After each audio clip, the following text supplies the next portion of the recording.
Hi എല്ലാവർക്കും നമസ്കാരം. ഇന്നത്തെ വീഡിയോയിൽ നല്ല പഞ്ഞി പോലത്തെ ഒരു കർണാടക സ്റ്റൈൽ ദോശയുടെ റെസിപ്പിയാണ് കാണിക്കുന്നത്. ഇവിടെയൊക്കെ ഈ ദോശയ്ക്ക് സെറ്റ് ദോശ എന്ന് പറയും. എല്ലാ ഹോട്ടലിലൊക്കെ കിട്ടും. ഈ ദോശയ്ക്ക് നമ്മൾ ഉഴുന്നോ സോഡാപ്പൊടിയോ ഈസ്റ്റോ ഈനോയോ അങ്ങനെ ഒന്നും ചേർക്കുന്നില്ല.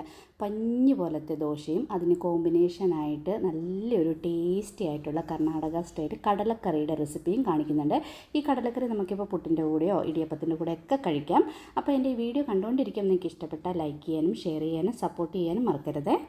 ആദ്യം തന്നെ നമുക്ക് അരി ഒന്ന് കുതിരാനായിട്ട് ഇടണം. അതിനായിട്ട് ഒരു പാത്രത്തിലേക്ക് നമുക്ക് അരി എടുക്കാം. അളവിന് ഞാൻ ഇതുപോലെ 2 കപ്പ് എടുത്തിട്ടുണ്ട്. ഒരു വലിയ കപ്പും ഒരു ചെറിയ കപ്പും. അപ്പോൾ വലിയ കപ്പിന് 3 കപ്പ് പച്ചരിയാണ് ഞാൻ എടുക്കുന്നത്. സാധാരണ നമ്മൾ ഇഡ്ഡലിയും ദോശയും ഒക്കെ ഉണ്ടാക്കാനായിട്ട് ഉപയോഗിക്കുന്ന പച്ചരി 3 കപ്പ് പച്ചരി ഞാൻ എടുത്തിട്ടുണ്ട്. ഇനി നമുക്ക് വേണ്ടിയത് ചെറിയ കപ്പിന് 1 കപ്പ് അവൽ. ഇത് കുറച്ച് കനമുള്ള അവലാണ്. ഈ അവലാണ് നമ്മൾ ഉപയോഗിക്കുന്നതെങ്കിൽ അരിയുടെ കൂടെ തന്നെ ഈ അവൽ നമ്മൾ കുതിരാനായിട്ട് ഇടണം. ഇല്ല നിങ്ങൾ കനം കുറഞ്ഞ അവലാണ് ഉപയോഗിക്കുന്നതെങ്കിൽ അരി അരയ്ക്കുന്നതിന് മുമ്പ് ഒന്ന് കഴുകി അരിയുടെ കൂടെ ചേർത്ത് അരച്ചാൽ മതി. ഇത് നന്നായിട്ട് കഴുകി ആവശ്യത്തിന് വെള്ളം ഒഴിച്ച് കുതിരാനായിട്ട് വെക്കാം.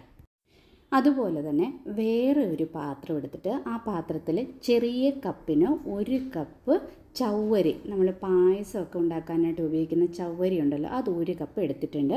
അതിലേക്ക് തന്നെ നമ്മൾ ഒരു വലിയ സ്പൂണിന് 1 സ്പൂണ് ഉലുവ കൂടെ ചേർത്ത് കൊടുത്തിട്ട് ഇതും നന്നായിട്ട് കഴുകി 5 മണിക്കൂർ നമുക്ക് കുതിരാനായിട്ട് വെക്കാം. നമ്മൾ ഉഴുന്ന് ചേർക്കുന്നതേ ഇല്ല കേട്ടോ. ഇപ്പം നമ്മുടെ അരിയും അവലും നന്നായിട്ട് കുതിർന്നിട്ടുണ്ട്. 5 മണിക്കൂർ കുതിർക്കണം. അതുപോലെ തന്നെ ചവ്വരിയും ഉലുവായും നമ്മൾ വേറെ പാത്രത്തിൽ കുതിരാനിട്ടിരുന്നു, അത് നന്നായിട്ട് കുതിർന്നിട്ടുണ്ട്. ആദ്യം നമ്മൾ മിക്സിയുടെ ജാറിൽ ഈ ചവ്വരിയും ഉലുവായും കൂടെ ചേർത്ത് അരയ്ക്കണം. അരിയുടെ കൂടെ ഇത് അരയ്ക്കരുത്, ഇത് നല്ലതായിട്ട് അരഞ്ഞ് കിട്ടുകയില്ല. അതിനുവേണ്ടി ഇത് സെപ്പറേറ്റ് ആയിട്ട് തന്നെ നമ്മൾ അരച്ചെടുക്കണം. ഇതുപോലെ നല്ല ഫൈനായിട്ട് അരച്ചെടുക്കണം. അരച്ചെടുത്ത ഈ മാവ് നമുക്ക് വേറൊരു പാത്രത്തിലേക്ക് മാറ്റി കൊടുക്കാം. ഞാനിപ്പം ഒരു മൺകലത്തിലേക്കാണ് മാവ് മാറ്റി കൊടുക്കുന്നത്. ഇതും ഒരു നല്ല ടിപ്പാട്ടോ. നമുക്ക് ഇഡ്ഡലിയോ ദോശയോ അപ്പമോ ഒക്കെ തയ്യാറാക്കാൻ നേരത്തെ ഇതുപോലെ മൺകലത്തിൽ നമ്മൾ വെച്ച് കഴിഞ്ഞാൽ നന്നായിട്ട് അത് പൊങ്ങി വരാൻ സഹായിക്കും. അതുപോലെ ടേസ്റ്റും നന്നായിരിക്കും. ഇനി അതേ മിക്സിയുടെ ജാറിൽ തന്നെ നമുക്ക് കുതിർത്ത് വെച്ചിരിക്കുന്ന അരിയും അവലും കൂടെ ഫൈനായിട്ട് അരച്ചെടുക്കണം. ഒട്ടും തന്നെ തരിയില്ലാതെ നല്ല ഫൈനായിട്ട് തന്നെ അരയ്ക്കണം.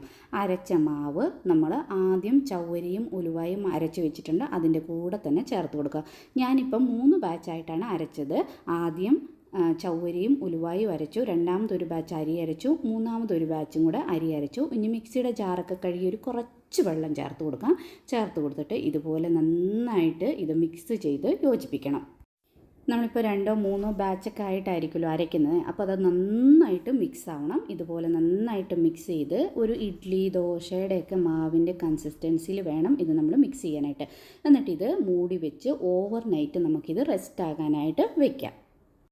ഞാനിപ്പോൾ രാവിലത്തെ ബ്രേക്ക്ഫാസ്റ്റിന് വേണ്ടി രാത്രിയിലായിരുന്നു അരി അരച്ച് വെച്ചിരുന്നത്. രാവിലെ ആയപ്പോൾ മാവൊക്കെ നന്നായിട്ട് ഇതുപോലെ സോഫ്റ്റായിട്ട് പൊങ്ങിയിട്ടുണ്ട്. ഇനി ആവശ്യത്തിനുള്ള ഉപ്പ് കൂടെ ചേർത്ത് കൊടുത്തിട്ട് നന്നായിട്ടൊന്ന് മിക്സ് ചെയ്ത് യോജിപ്പിക്കുക. ഇത് കണ്ടോ, നമ്മളിതിലേക്ക് ഉഴുന്നോ ഈസ്റ്റോ സോഡാപ്പൊടി ഒന്നും ചേർത്തിട്ടില്ല. വെറും അവലും നമ്മുടെ ഈ ചവ്വരി മാത്രമേ ചേർത്തുള്ളൂ. അതുപോലെ തന്നെ ഉലുവായും. ഇതുപോലെ നന്നായിട്ട് മാവ് പൊങ്ങാനായിട്ട് സഹായിക്കും. ഇപ്പം തണുപ്പും മഴയൊക്കെയാണ്. ഇതുപോലെ പൊങ്ങി കിട്ടിയില്ലെങ്കിൽ വേണമെങ്കിൽ രാവിലെ ഒരു ഇച്ചിരി സോഡാപ്പൊടി ചേർക്കാം. ഞാനിവിടെ സോഡാപ്പൊടി ഒന്നും ചേർത്തിട്ടില്ല കേട്ടോ. ഇനി നമുക്ക് ദോശ ചുട്ടെടുക്കാം. നമ്മുടെ ദോശക്കല്ല് നന്നായിട്ട് ചൂടായി കഴിയുമ്പം കുറച്ച് എണ്ണ ഇതുപോലെ തൂത്ത് കൊടുത്തിട്ട് ഒരു 1.5 തവി മാവ് ഞാൻ ഇതിലേക്ക് ഒഴിച്ചു കൊടുക്കുന്നുണ്ട്.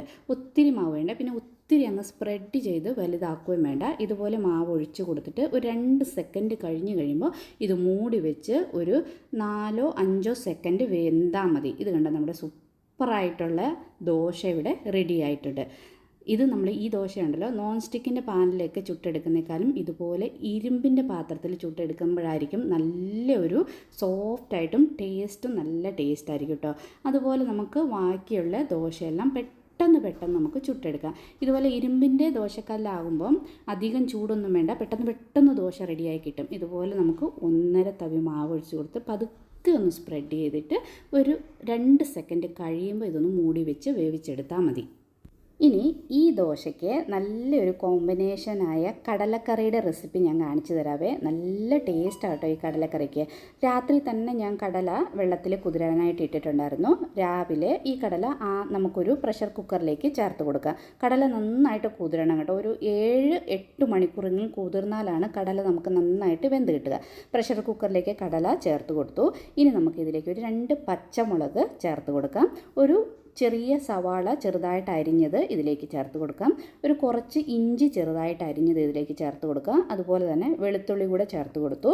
ഇനി ഫ്രഷ് ആയിട്ടുള്ള ഒരു തണ്ട് കരിവേപ്പില കൂടെ ഇതിലേക്ക് ചേർത്ത് കൊടുക്കാം. ഇനി നമുക്കിതിലേക്ക് ചേർക്കുന്നത് വെള്ളം. ഈ കടല വേകാൻ ആവശ്യത്തിനുള്ള വെള്ളം കൂടെ ചേർത്ത് കൊടുത്തിട്ട് ഇത് കവർ ചെയ്ത് ഒരു 4 തൊട്ട് 5 വിസിലാകുന്നിടം വരെ ഇതൊന്ന് നമുക്ക് വേവിച്ചെടുക്കാം.